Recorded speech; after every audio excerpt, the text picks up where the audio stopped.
ఈ ప్రభుత్వానికి నేను ఒకటి అడుగుతున్నాను అధ్యక్ష, ఈ ప్రభుత్వానికి అసలు ఈ ప్రభుత్వ పాఠశాలలో మౌలిక సదుపాయాలు కల్పించాలన్న ఆలోచన ఉందా లేదా, పెండింగ్ లో ఉన్న సెకండ్ ఫేజ్ కంప్లీట్ చేస్తారా లేదా అని నేను సూటిగా అడుగుతున్నాను అధ్యక్ష.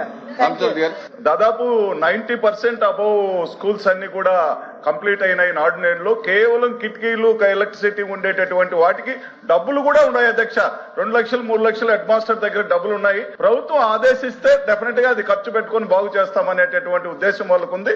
అది రిలీజ్ చేయవలసిందిగా అది కోరుతూ, తర్వాత అధ్యక్ష దాదాపు ఈ 3 సంవత్సరాల్లో 70,000 మంది పిల్లలు గవర్నమెంట్ పాఠశాలలో చదివే పిల్లలు ప్రైవేట్ పాఠశాలకు పోవడం జరిగింది.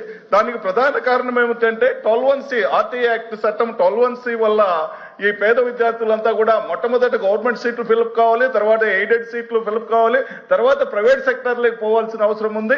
ఈ చట్టం వల్ల మనకు గవర్నమెంట్ పాఠశాల నుంచి ప్రైవేట్ పాఠశాలకు పోవడం, అది కూడా మనం ఫీజు రియంబర్స్మెంట్ ఇస్తున్నాం అధ్యక్ష.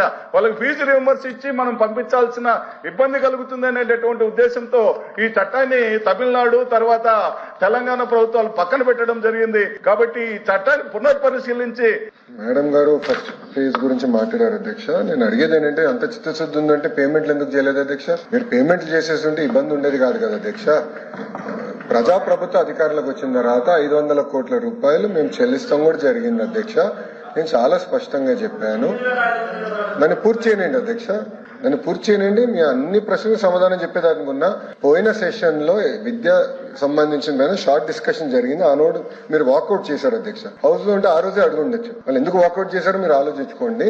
మీరు వాకౌట్ చేశారు కనుక సబ్జెక్ట్ మీకు తెలియట్లా అధ్యక్ష. మేము 500 కోట్ల రూపాయలు చెల్లిస్తాం జరిగింది. నంబర్ 2 అధ్యక్ష, అద్భుతం, అమోఘం, చాలా అద్భుతమైన రిజల్ట్స్ వచ్చినాయి అంటున్నారు. వాళ్ళు ఎందుకు అధ్యక్ష మ్యాథ్స్ సర్వేలో మీరు పడిపోయారు? నేను సూటిగా ప్రశ్నిస్తున్నాను ఇక్కడ. కూటమి ప్రభుత్వం 2014లో అధికారంలో వచ్చింది అధ్యక్ష. ఒక ఉదాహరణ తీసుకుంటా, లాంగ్వేజ్ తీసుకుందాం అధ్యక్ష.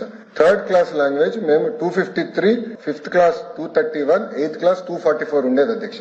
మేము తీసుకొచ్చిన సంస్కరణ, ఆనాడు గంటా శ్రీనివాస్ గారు విద్యాశాఖ మార్చులుగా ఉన్నారు, ఆయన తీసుకొచ్చిన సంస్కరణ వల్ల 364, 339, 308 కి పెరిగింది అధ్యక్ష. గత ప్రభుత్వంలో ఏమైంది అధ్యక్ష? 364 కాస్త 311 పడిపోయింది, 339 కాస్త 294 పడిపోయింది, 308 కాస్త 292 పడింది.